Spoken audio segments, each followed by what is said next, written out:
헌정. 우리는 헌정에 대해 어느 정도, 아니 아주 적나라하게 알고 있습니다. 좀 더 정확히는 알게 돼버렸죠. 하여 오늘은 헌정에 대한 정치 철학 강의를 한 편 뽑아보고자 합니다. 우리나라 대학 교양 강의에 금이 간 지 15년이 훌쩍 넘었기 때문에 이런 강의 자체를 처음 듣는 분도 많으실 거라고 봅니다. 최대한 쉽게 가겠습니다. 오늘의 질문은 이렇습니다. 현대적인 의미에서 헌정은 무엇인가? 일단 사전적인 뜻부터 봅시다. 헌정 정치를 줄여서 이르는 말. 그러면 입헌 정치는 뭐냐? 입헌주의의 정의는 이렇습니다. 국가 구성원의 합의로 제정된 헌법에 따라 국가를 운영하려는 정치 사상. 그러니까 헌법에 따라서 정치를 한다는 것입니다. 국가를 운영하기 위해 필요한 모든 법규의 근본인 헌법에 따라서 권력을 인준한다는 거죠. 그런데 이건 누구나 다 아는 얘기죠. 중학교 수준의 의무 교육만 받아도 이건 다 아는 내용입니다. 그렇다면 지금부터 여기에 약간의 철학적 깊이를 부여해 보도록 하겠습니다. 일단 이런 식으로 질문해 보겠습니다. 헌정은 공동체적인가? 자, 이 질문 받으시니까 어떻습니까? 예상컨대 고개를 갸웃하셨을 겁니다. 아니, 당연히 공동체적인 거 아닌가? 이를테면 대한민국 헌법 제1조 2항 대한민국의 주권은 국민에게 있고 모든 권력은 국민으로부터 나온다. 이건 대한민국이라는 공동체의 근본 규범을 정한 것이니 당연히 공동체적인 거 아닌가? 맞긴 합니다. 그런데 동시에 이는 전혀 공동체적이지 않다는 그런 뜻일 수도 있습니다. 이게 무슨 말이냐? 묻건대 공동체가 뭐죠? 간략하게 사전을 펼치자면 생활이나 행동 또는 목적 따위를 같이 하는 집단입니다. 그렇다면 이 정의에 의거해서 묻건대 24년 12월 중위축의 기준 대한민국이라는 5,175만 1,067명의 국민, 이 거대한 공동체의 공동 목적은 뭐죠? 공동 목적이 있으니까 공동체라고 불리는 거 아닙니까? 여러분, 장단컨대 이 질문에 대한 구체적인 답변을 하는 사람은 세상 어디에도 없습니다. 오로지 극도로 추상적인 말들, 이를테면 잘 사는 것, 뭐 대충 이런 추상적인 대답만 가능합니다. 왜냐? 현실에 존재하는 사람들의 관심사는 극도로 다양하기 때문입니다. 내가 속한 경제적 계급에 따라서, 성별에 따라서, 지역에 따라서, 경제적 이해관계에 따라서, 종교에 따라서, 역사적 경험에 따라서, 조직에 따라서, 사적 애정과 원한에 따라서, 외교적 이해에 따라서, 기타 등등 정말 많은 요인들에 의해서 삶의 지향이 저마다 다르기 때문입니다. 그래서 이 복잡계에 대한 완벽한 조율? 그거 아무도 못합니다. 심지어 신도 못합니다. 사과 따먹지 말라는 것도 관찰을 못 시켰는데 그게 되겠습니까? 안 됩니다. 답이 없습니다. 국가 단위의 사회 그 자체는 기본적으로 개인이 감당할 수 없는 사이즈입니다. 그런데 우리는 추상적으로 말할 수는 있는데 추상적으로 살 수는 없습니다. 이거 듣는 사람 중에 추상적으로 밥 먹는 사람 있습니까? 밥이건 라면이건 찌개건 모든 먹음은 구체적입니다. 우리는 오로지 구체적으로 먹을 수밖에 없습니다. 같은 맥락에서 공동체의 공동 목적 역시도 결국엔 그 구체성이 무엇인지 어떤 식으로든 드러날 수밖에 없습니다. 그리고 이 지점에서 폭력이 발생합니다. 왜? 조율이 쉽지 않으니까. 무엇이 이 공동체를 묶어주는 공동 목적인지를 구체화하는 과정에서 필연적으로 다툼이 벌어집니다. 철학 공부하신 분들은 제가 방금 쓴 필연적으로라는 말이 철학에서 어떤 중압감을 갖는지 잘 아실 거라고 봅니다. 그만큼 분쟁과 불화는 공동체의 필연적입니다. 승자와 패자가 나뉘고 다수와 소수가 갈립니다. 그래서 정말 아이러니하게도 우리 모두 잘 살 수 있는 어떤 공동 목적이 구체적으로 존재할 것이라는 일종의 공동체주의적 낙관은 지옥의 문이 돼버립니다. 왜냐? 만일 그러한 게 정말로 있다고 정말 진지하게 믿어버리면 그 생각과 다른 의견을 가진 이와 대화할 수도 없고 양립할 수도 없게 됩니다. 그럼 뭡니까? 절이 싫으면 중이 떠나든지 아니면 그 절을 불태우고서 자신의 뜻에 맞게 다시 절을 세우는 길밖에 없습니다. 약간 돌려 말했습니다만 노골적으로 말하자면 제거입니다. 절멸입니다. 또한 척결입니다. 그래서 공동체주의에 대한 경솔한 접근은 얼마든지 극단적인 폭력으로 갈 수 있습니다. 그러니까 지금 자기가 무슨 말 하는지 모르는 겁니다. 가장 평화로운 말 속에 학살의 씨앗이 심깁니다. 같은 맥락에서 정치적으로 순수성이라는 개념은 그 자체로 괴물입니다. 아니, 순수한 게 뭡니까? 타협이 안 되는 것입니다. 순수성에 가장 가까운 직업군, 아마도 시인 혹은 의사일 텐데 먼저 시적 감성은 고도의 순수성을 요구로 하고 예술은 취향의 문제라는 말처럼 그 순수성은 설득이 안 되는 것입니다. 같은 맥락에서 어떤 병에 대한 치료법이 너무 다양하다? 그게 불치병이란 뜻입니다. 사람 살리는 길에 정답이 없으면 의학이 성립할 수가 없습니다. 사람 목숨, 즉 생명의 사안은 극도로 중요하기 때문에 의학은 항상 유기체에 대한 진리를 단호히 요구받을 수밖에 없습니다. 지금 당장 수술실 들어가야 하는데 해석적 다양성? 그런 게 허용이 될 것 같습니까? 그리고 이런 맥락에서 여러분, 20세기 가장 끔찍한 내전이었던 보스니아 내전, 이때 인종청소를 지시했던 학살 수괴가 바로 라바돈 카라지치입니다. 이 사람 직업이 뭐냐? 의사이자 시인이었습니다. 말이 나온 김에 슬라브의 지지에게 말을 직접 들어보겠습니다. 여러분은 아마 보스니아 내전의 지도자인 라도반 카라지치가 체포되어 헤이그의 국제형사재판소로 보내진 뉴스를 봤을 것입니다. 카라지치가 시인이었다는 것은 우연이 아니라고 저는 생각합니다. 충격적이겠지만 저는 시가 없었다면 인종청소나 대량 학살도 없었을 것이라고 생각합니다. 형이사학적이고 열정적이며 강력한 고차원적인 깊은 시적 비전이 사람에게 기본적인 윤리적 고려마저 중지하도록 만드는 것이지요. 자, 그래서 아이러니하게도 평화의 실마리는 구체적인 공동성이 있지 않습니다. 어디 있냐? 상대방의 인정, 즉 적대 관계를 인정하는 데 있습니다. 물론 서로 패기치는 거 없이 무관한 다양성을 추구할 수 있다면 물론 그게 제일 좋은 거겠지만 어떤 사안들은 전혀 그럴 수가 없죠. 마치 경영자와 노동자의 관계처럼 협력적이면서도 서로 갈등할 수밖에 없는 그런 관계들이 분명 존재합니다. 특히 경제와 권력이라는 어떤 이윤이 걸려있는 사안일수록 이 갈등은 첨예해집니다. 따라서 이윤이 없으면 전쟁도 없습니다. 거꾸로 전쟁이 없다면 거기엔 헛된 것들 투성이라는 겁니다. 따라서 삶은 곧 투쟁이라고 했을 때 이 말은 인생에 대한 과도한 마키아벨리적 접근이 아닙니다. 그냥 문자 그대로 그런 것입니다. 인간 세상이란 원래 그렇습니다.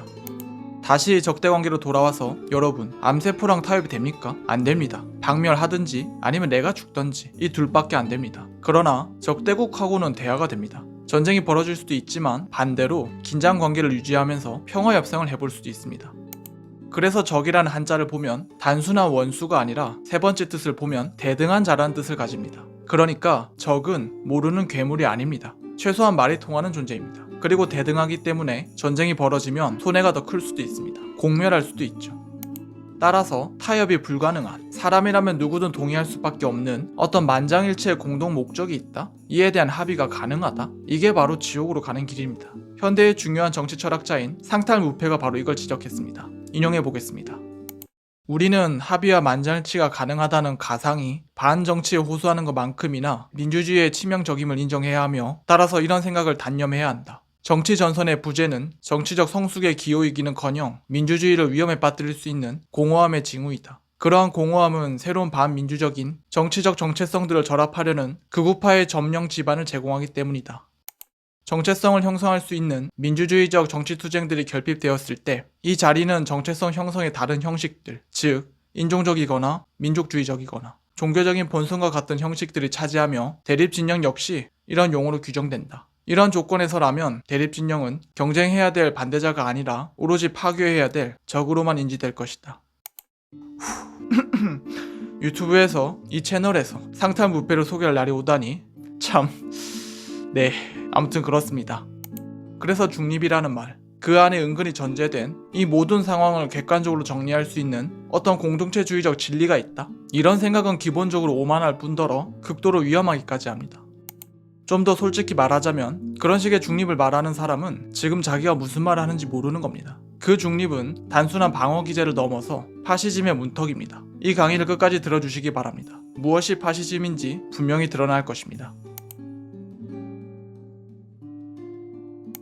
그런데 여기까지 말했을 때 이런 반문이 들 수가 있습니다.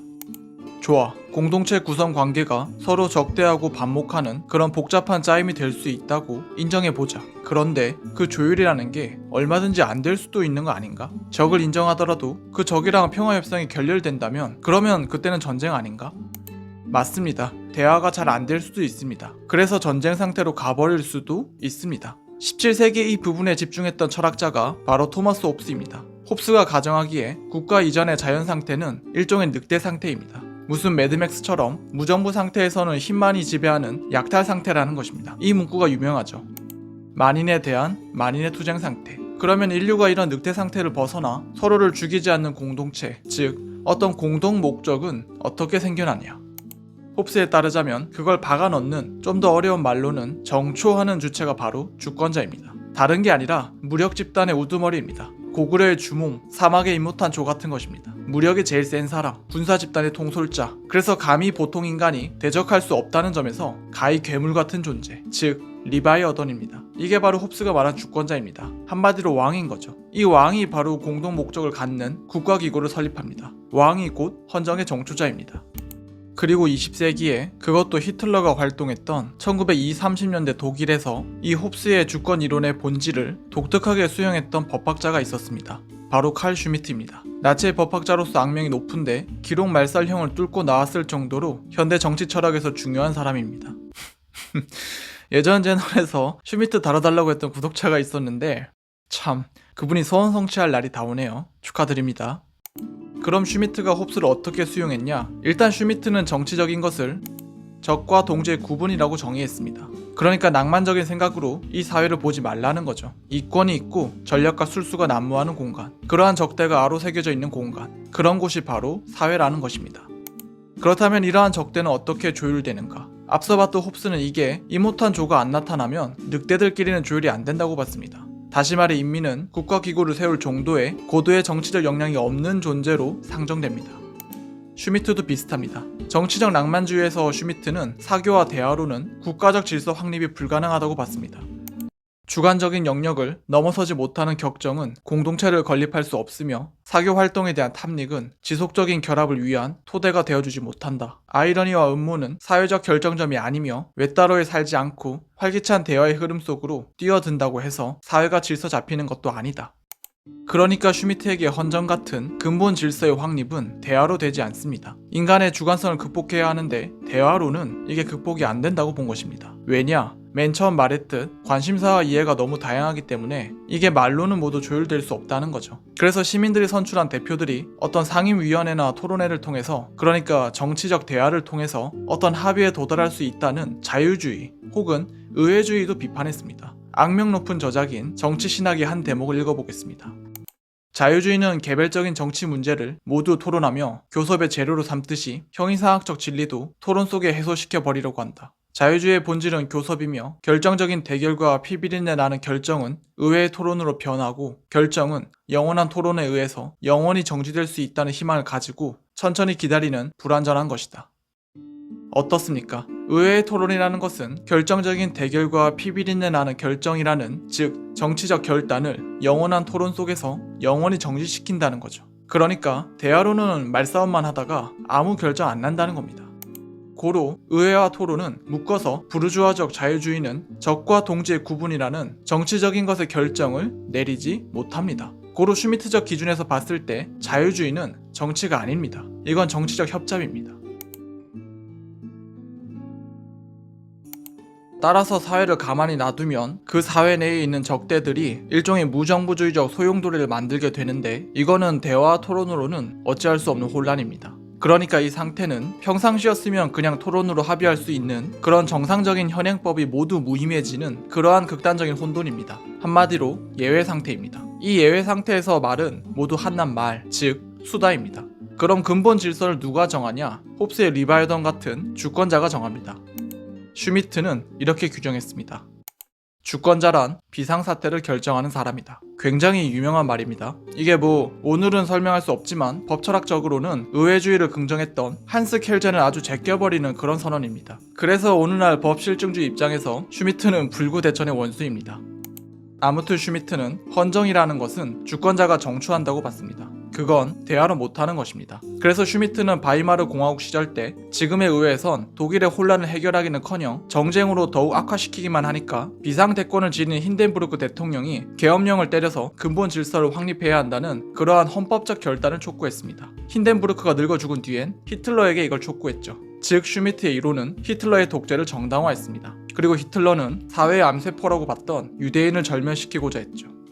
그러니까 모두가 인정할 수밖에 없는, 어떤 만장일치할 수밖에 없는 사안, 국가 전체의 공동 목적, 즉 헌정이라는 것을 개별 주권자에게 주어졌을 때 학살이 벌어집니다. 왜? 처음부터 말했듯 모든 인간은 한낱 인간입니다. 그래서 공동 목적에 대한 구체화, 이게 벌어질 때 구성원 모두의 이해관계를 완벽하게 조율하는 것이 불가능합니다.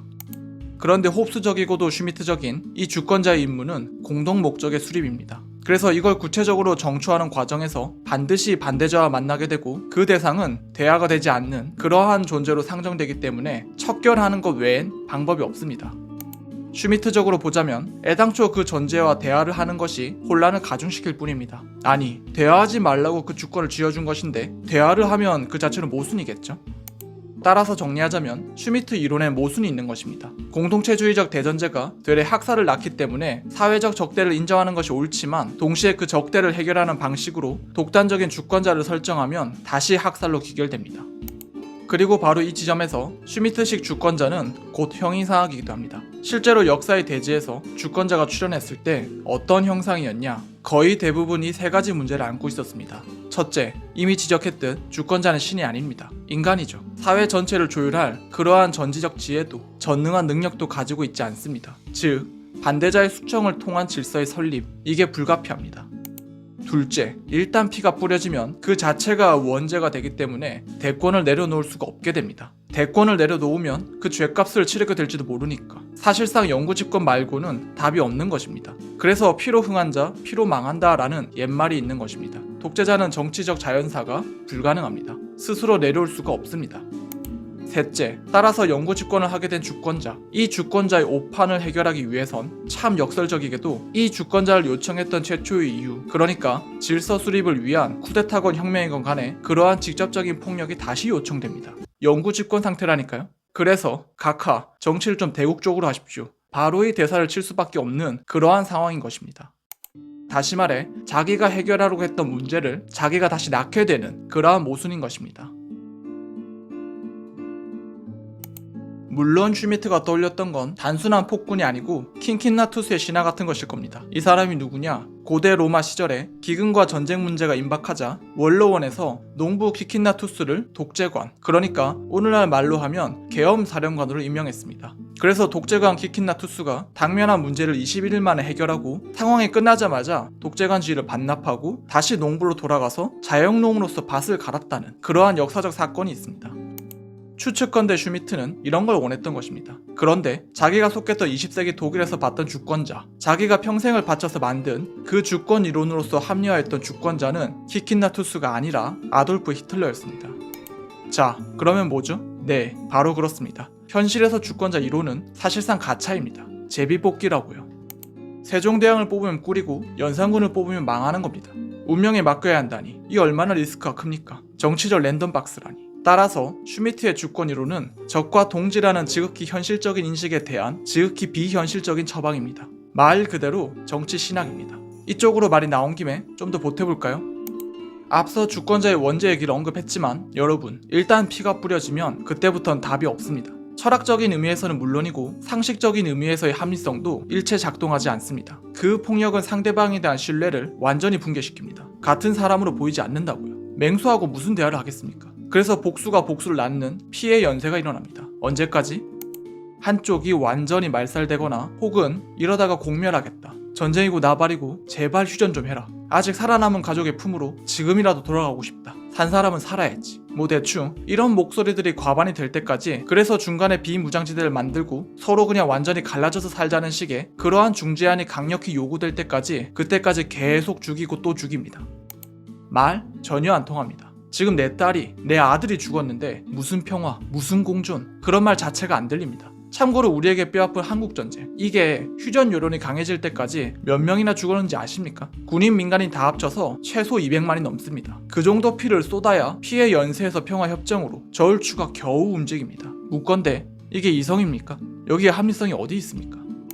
서로 공멸을 두려워서 피하는 건 우연히 같은 자리에서 마주친 곰과 호랑이 같은 짐승도 하는 것입니다. 그러니까 원한의 소용돌이에 사로잡히는 순간 이미 인간이 아닌 것입니다. 인두겁을 쓴 짐승만 남게 됩니다. 여러분, 그래서 모세가 자기 공동체를 적과 꿀이 흐르는 가나안, 그 새로운 사회 앞까지 데리고 갔지만 정작 본인은 그 문턱에 가로막혀 숨을 거두는 것입니다. 왜? 손에 피를 묻힌 주권자는 새로운 사회로 갈 수 없기 때문입니다. 이건 굉장히 정치 철학자 알레고리입니다. 아무튼 그래서 여기에 슈미트식 주권 이론에 또 다른 아이러니가 있는 것입니다. 주권자가 피를 뿌리는 순간, 그러니까 복수의 수레바퀴가 굴러가는 순간 대화와 토론은 무용지물이 돼버립니다. 그러니까 대화가 무용해서 주권이 등장하는 것이 아니라 반대로 주권이 등장했기 때문에 대화가 무용해집니다.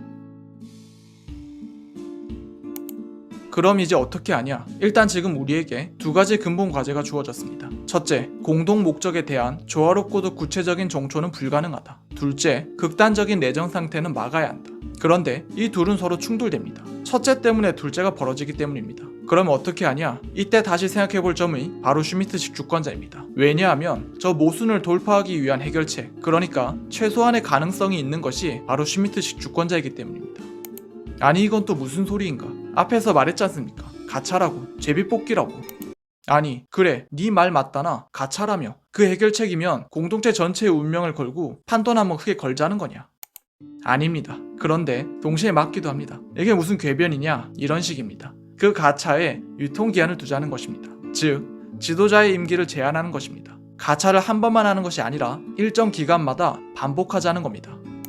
킨킨나투스가 뽑히건 히틀러가 뽑히건 무조건 임기는 5년. 그런 뒤엔 다시 선거를 통해 재선출하자. 어디서 많이 보던 제도죠? 네, 그렇습니다. 바로 민주주의 헌정입니다. 이 헌정의 근본 골자 중 하나는 정치적 퇴로를 제도화한 것입니다. 앞서 말했듯이 주권자는 대개 스스로 물러나지 못합니다. 꼭 물리적인 유혈이 아니더라도 각종 부패나 원한관계 이런 것들이 작동하기 때문에 권력자는 자신이 쥔 권력을 좀처럼 내려놓으려고 하지 않습니다. 그러면 이럴 때마다 자객이라도 보낼 건가? 그럴 순 없겠죠. 그래서 재신임 절차를 받는 것입니다. 임기가 끝나면 내려오는 것입니다. 선거에서 지면 고난을 잃는 것입니다. 다시 말해 정치인은 이렇게 죽는 것입니다 하고 정치적 죽음의 방식을 정해둔 것입니다. 그래서 민주주의는 현자를 지도자로서 뽑는 그러한 제도가 아닙니다. 그보다는 폭군을 뽑아내기 위한 제도입니다. 그래서 플라톤은 민주주의를 싫어했습니다. 만일 지도자가 철인왕이라면 얘가 그냥 종신 통치하는 게 제일 이상적이겠죠. 몇 년마다 다시 재신임 받으라고? 투표로? 이게 얼마나 위험합니까? 이건 단순히 중후의 문제가 아닙니다. 앞서 말했듯 사회는 복잡계이기 때문에 적의 적은 친구다 라는 식의 현기증 나는 복잡성, 즉 선거는 바로 여기서 발생하는 우발성에 의해 지배됩니다. 그래서 선거는 해봐야 한다 라는 말이 괜히 나온 말이 아닙니다. 진짜 모릅니다. 근본적으로 카오스이기 때문에 선거 기간 중에 무슨 일이 터질지 모릅니다. 그래서 철인왕을 실수로 실각시킬 수도 있는 것입니다. 위험하죠. 다시 말해 플라톤식 정치는 고점이 높습니다. 그런데 동시에 만일 철인왕이 아니라 히틀러면 그땐 베를린이 잿더미가 되는 겁니다. 그래서 플라톤은 정치적 비트코인입니다. 상방도 무한히 열려있고 하방도 무한히 열려있습니다. 묻건대 감당되겠습니까? 반대로 민주주의 헌정은 상방은 제한적인데 하방이 높습니다. 상장 폐지를 막아줍니다. 그러니까 최악을 막는 데 최적화되어 있는 일종의 보험 상품 비스무리합니다. 아무리 최악의 지도자라도 언젠가는 임기가 끝나도록 처음부터 세팅되어 있기 때문입니다. 그러면 정기화된 선거는 뭐냐? 내전의 문명화, 내전의 합법화입니다. 그러니까 공동체는 헌정에 의해 정해진 일정 기간마다 지도자를 재선출합니다. 특정 지도자의 임기 동안 억눌렸던 사람이나 집단들이 다시 권좌를 차지할 기회를 주는 것입니다. 그러니 일종의 내전이죠. 그런데 그 내전을 칼 들고 하지 말고 말과 투표로 하라는 것입니다. 왜? 반복해서 말하고 있듯 피를 직접 뿌리면 이성이 마비되니까, 후폭풍이 감당이 안 되니까. 그런데 저 말과 투표를 낭만적으로 생각하시면 안 됩니다. 말로 하는 것들을 생각해 보시기 바랍니다. 상대방에 대한 비난의 수사, 말이죠. 사법, 역시 말이죠. 언론 플레이, 이것도 말로 하는 것입니다. 그러니까 무슨 말이냐면 헌정은 일종의 문명화된 검투장 규칙입니다. 비난의 수사, 시위, 언론 고발, 선동적인 프로파간다, 사법 리스크, 대형 로펌과 검찰권, 인사권 협상, 총파업 등 합법화된 도구를 통해 적대적인 상대방을 무력화하는 게임입니다. 이 게임은 굉장히 잔혹합니다. 정치는 냉혹합니다. 앞서 말한 저것들 혐오스럽게 보일지는 몰라도 모두 합법입니다. 이 합법이라는 것은 얼마든지 여러분을 위한 게 아닐 수 있습니다. 공평하지 않은 것일 수도 있습니다. 그런데 그럼에도 이 점은 분명합니다. 직접 총칼로 죽이는 건 아닙니다. 수단 방법 가리지 않는 게 아니라 수단과 방법을 정해줍니다. 이게 헌정입니다. 그래서 처음 던졌던 질문, 헌정은 공동체적인가? 답변, 아님과 동시에 맞습니다. 먼저 왜 아니냐? 지금까지 쭉 봤듯 공동체는 복합체이기 때문에 이 안에서 적대적 관계의 완전한 청산, 이건 불가능한 유토피아입니다. 따라서 헌정은 이 공동체가 사실은 공동체가 아니기 때문에 이걸 공동체로 묶으려는 것입니다. 그러니까 여러분, 이를테면 숨은 코 혹은 입으로 쉬어야 한다, 이런 말 없죠? 그러니까 억지로 할 수 있는데 통상 거의 안 하죠? 왜? 너무 당연한 말이니까. 반대로 십계명처럼 사람을 죽이지 말라, 이런 말을 합니다. 왜? 사람은 사람을 죽일 수 있으니까. 무슨 말이냐? 모든 언어는 그 역을 품고 있습니다. 헌정에 적용하자면 헌정이라는 정치적 언어의 존재는 헌정의 해체를 내포합니다. 다시 물어서 그렇다면 헌정은 왜 공동체적이기도 한가? 적을 무너뜨리는 도구와 절차, 그리고 재신임 투표, 이 법적 형식에 근본적으로 동의했기 때문입니다. 즉, 헌정입니다. 규칙의 본질은 단순합니다. 합법화된 조건 내에서 전략과 전술을 제주껏 펼쳐서 최대한 표를 긁어 모으라는 것입니다. 이렇게 봤을 때 헌정은 최소한의 야만입니다. 낭만적으로 볼 무언가가 아닙니다. 그렇기 때문에 실제로 비상사태가 아님에도 불구하고 이 규칙 자체를 정지시키는 계엄령은 더 이상 좌우의 문제가 아닙니다. 이는 공동체의 존속과 직결되는 문제입니다. 애당초 좌우를 성립시킨 민주주의적 근본 토대 자체를 부정한 사태이기 때문입니다. 정치를 합법화된 울타리 안에서의 정쟁 및 이해관계의 조율, 대충 이렇게 좁게 한정지어서 정의하자면 계엄은 정치의 문제가 아닙니다. 공화국의 적에 대한 문제입니다. 이게 만일 자칫 잘못 흘러가서 유혈 사태로 갔지 않습니까? 그때부터는 감당이 안 되는 겁니다. 이런 상황에서 정무적 판단? 작동 안 합니다. 공동체의 해체, 즉 죽고 사는 문제가 걸리기 때문에 정무가 중지됩니다. 이때 유일한 정무적 판단은 공동체의 적을 제거하는 것입니다. 그런데 동시에 이건 또 판단이 아닙니다. 여러분 숨쉬는 것을 판단하면서 합니까? 자기도 모르게 자연스럽게 하죠. 헌정이란 정치적 호흡입니다. 따라서 공화국의 적에 대한 정치적 판단은 그 자체로 어폐가 있는 말입니다. 공화국의 적이 제거되어야만 비로소 정치가 성립하기 때문입니다. 반복컨대 이는 좌우의 문제도 아니고 양비론적 물타기의 대상도 아닙니다. 그게 불가능합니다. 근본 문제입니다. 철학적 수사가 아닙니다. 문자 그대로입니다. 근본 문제입니다. 중립은 한낱 견해의 다른 이름일 뿐 근본에 선행하지 않습니다. 여기까지 하겠습니다. 이상 홍준성이었습니다. 이만 마칩니다. 총총.